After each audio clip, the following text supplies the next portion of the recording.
there is one thing we didn't talk about yet, which is when does a teacher draw on her implicit, tacit model of learning? And I'd like to hear about that. I think all the time. I think this is an absolutely crucial question. Yeah, so I'm going to jump in because I feel very passionate about it. I know Ros does as well, but I'm more passionate, so I'm more moved. I was going to say I feel strongly about it, but you're passionate, so you start.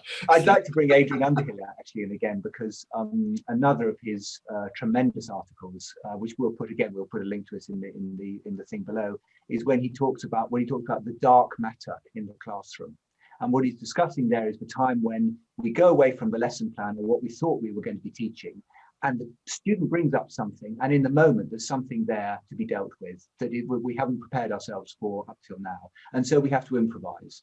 And what we do is based on our implicit model of how the student's learning. We have some sort of model, some sort of simulation in our mind, which runs very, very quickly. We know a certain amount about this student, we know about where they're going to, we run this thing there, and we come up with an answer as to what we're going to do next. Now, that answer is based on our implicit model of how learning works.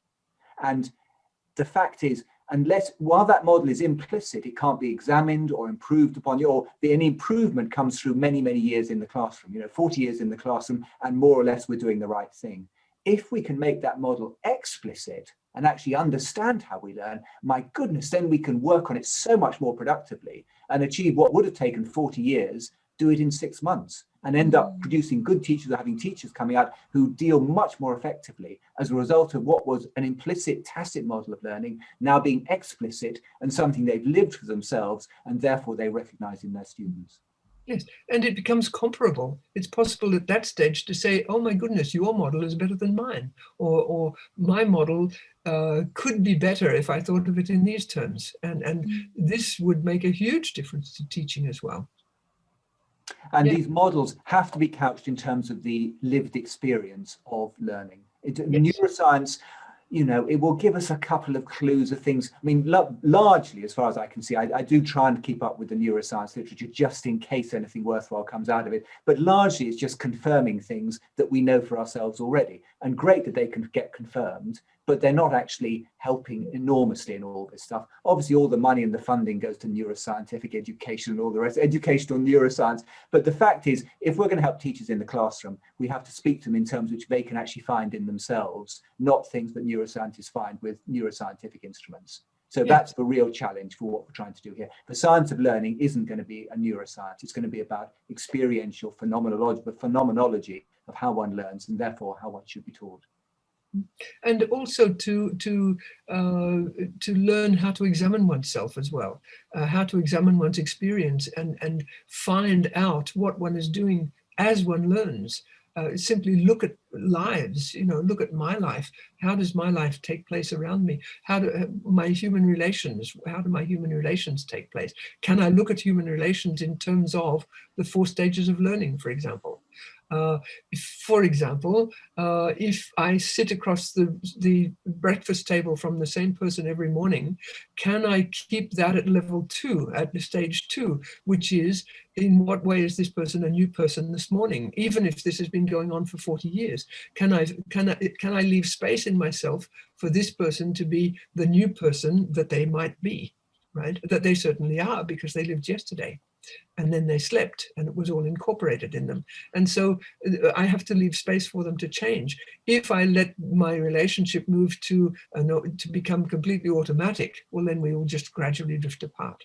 We can't do otherwise, because that person evolves that way and I evolve this way, and we simply drift apart. And at that point, this is divorce at 60.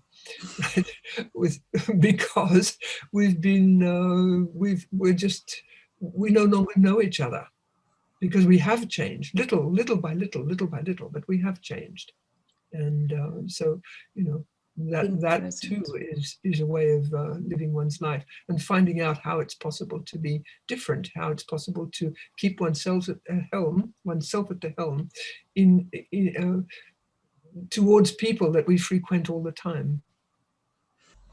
Wonderful. This also makes me think about something I'm really interested about, very different though. It's theory U, when you approach basically life, or you approach whatever challenge you have in your organization with an open heart, open mind, and open will.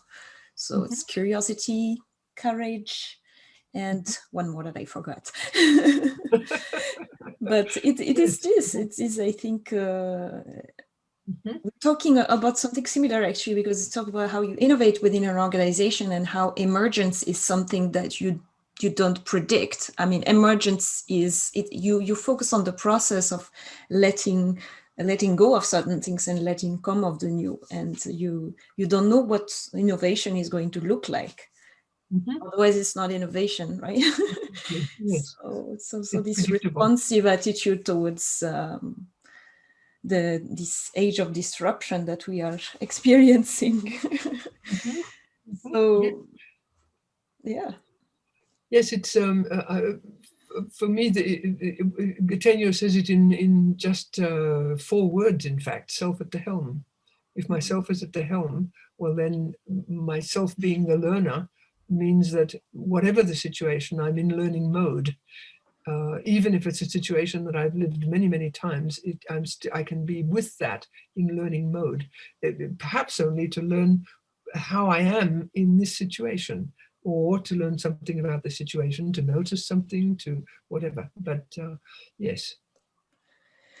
Lovely. Well, wonderful. I really want to thank you for this lovely conversation. Really deep and really interesting. There's more questions in my head now that I would like to explore. So thank you once again. And any final words as we close? It was a pleasure. It was a great pleasure. Thank you for giving us the opportunity. And if you find that you have lots of more questions, then we should do it again.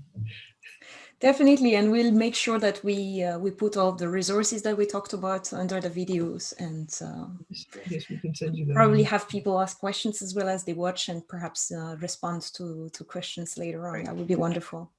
Yes. Thank you. Bye-bye. Thanks, Penny. Bye.